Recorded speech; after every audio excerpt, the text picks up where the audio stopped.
രാത്രി 9:30 പുറപ്പെട്ട പ്രയാസം നിറഞ്ഞ ട്രെയിൻ യാത്ര പ്രതീക്ഷകളുടെ ചെറുകിലേറി പിറ്റേന്ന് ഉച്ചയ്ക്ക് 2:30 അജ്മീർ റെയിൽവേ സ്റ്റേഷനിൽ ലാൻഡ് ചെയ്യുന്നത്.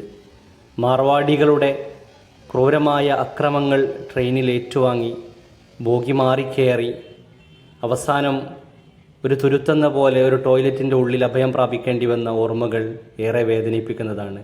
എന്നാലും പ്രതീക്ഷ പറ്റാതെ ഹാജിയെ കാണാനുള്ള യാത്ര അജ്മീറിൽ ചെന്ന് നിന്നു.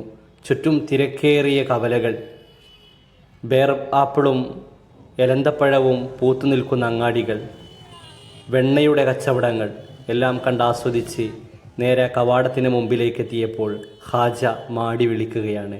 അജ്മീർ, ആത്മീയ ലോകത്തിൻ്റെ ഇന്ത്യയുടെ കേന്ദ്രമാണ് അജ്മീർ. കാണാത്ത കാഴ്ചകൾ കവാലികളായിട്ട് എന്നെ സ്വാഗതം ചെയ്യുകയാണ്.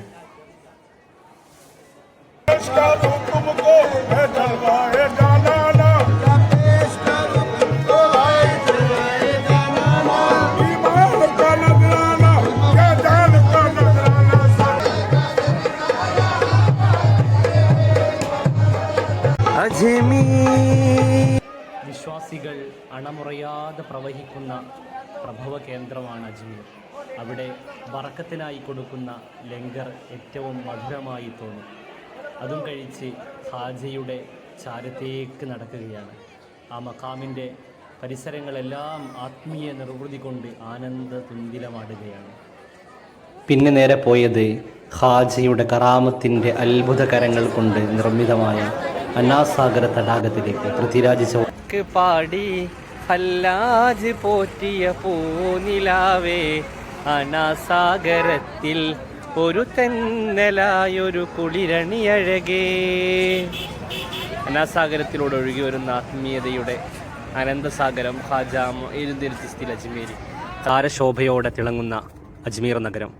അതിനിടയിൽ സൂര്യശോഭയോടെ പ്രകാശിച്ചു നിൽക്കുന്നു ഹാജ ഗരീബ് നവാസ് ചിശ്തി അജ്മീരി ഖദ്ദസല്ലാഹു സർഹുൽ അസീസ്. ദോ ജഹരാജ ശറഫുളി റോജ, ദോ ജഹരാജ ശറഫുളി റോജ, നൂർ കഹൂറേദം, ദിക്കജ്മീറിൽ പൂത്തുവിടർന്ന ഗരീബ് നവാസേദം. അജ്മീറിൻ്റെ തിരക്കുകളിൽ നിന്ന് മാറി അല്പം മുകളിലേക്ക് കയറിപ്പോയാൽ കാണാവുന്ന മനോഹരമായ കാഴ്ചയാണിത്. രാത്രിയിൽ പൂത്ത് വിടർന്നു നിൽക്കുന്ന അജ്മീർ. അവിടെ ഒരുപാട് ഹാജകയുടെ ശിഷ്യഗണങ്ങളുടെ മഖാമുകൾ ഏകാന്ത നിദ്രയിൽ കിടക്കുന്നുണ്ട്.